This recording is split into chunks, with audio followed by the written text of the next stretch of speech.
Hi, I'm Wanda Urbanska. Let me ask you a very basic question. What is your living space?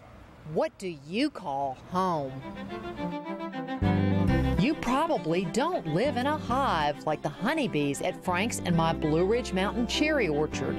If you live in a city, you may feel a tad cramped by urban life at times. You probably don't live this simply with your house on your back. But is your living space, your habitat, as simple as you'd like it to be? The average size of new homes in this country is more than double what it was in 1950. Is this a good thing?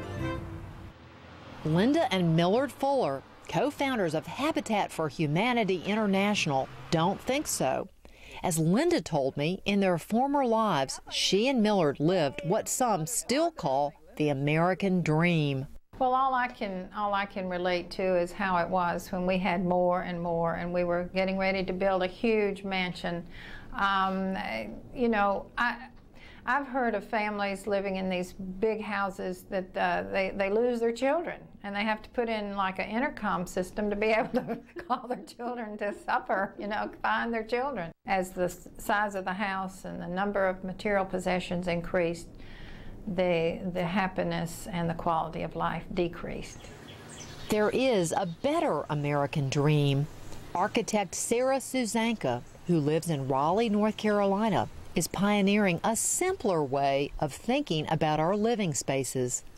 The house really, in order to be comfortable, has to be more about qualities, more about the shape of space, and about connections between spaces, how you use light, how there's an underlying order to things that makes you feel peaceful, calm, and nurtured. Do you think there's something inherently dissatisfying about a very, very large space? Well, not if you've got 40 people with you. but unfortunately, most of our houses, we're hanging out with 2 or 3 people, and those end up being perhaps interesting spaces in a photograph, but not that comfortable to sit in. So a lot of what I talk about is proportioning space to the size of our human bodies and to the sizes of our families. Sarah's emphasis on creating living spaces on a human scale has influenced many other architects, including her friend Tina Govan. Designed by Tina, this 1,740 square foot house in Chapel Hill, North Carolina, dispenses with the formal living room and dining room that surveys show people rarely use.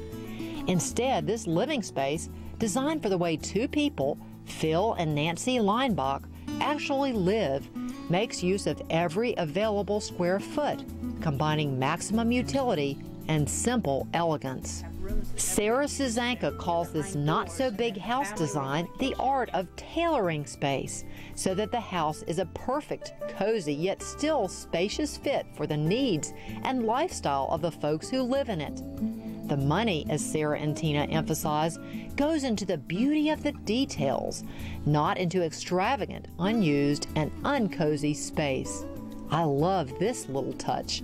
And Wanda, one of my favorite features of the house is this little sliding shoji panel, which both encloses and opens the office to the living space. It's fantastic. So it really, Sarah, creates a lot of flexibility here. It's wonderful, and it's just a real illustration of how a little space can do multiple tasks and give you a sense of privacy or publicness.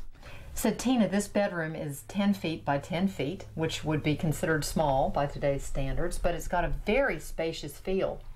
Yes, I think the reason it works is because it opens on to adjacent spaces.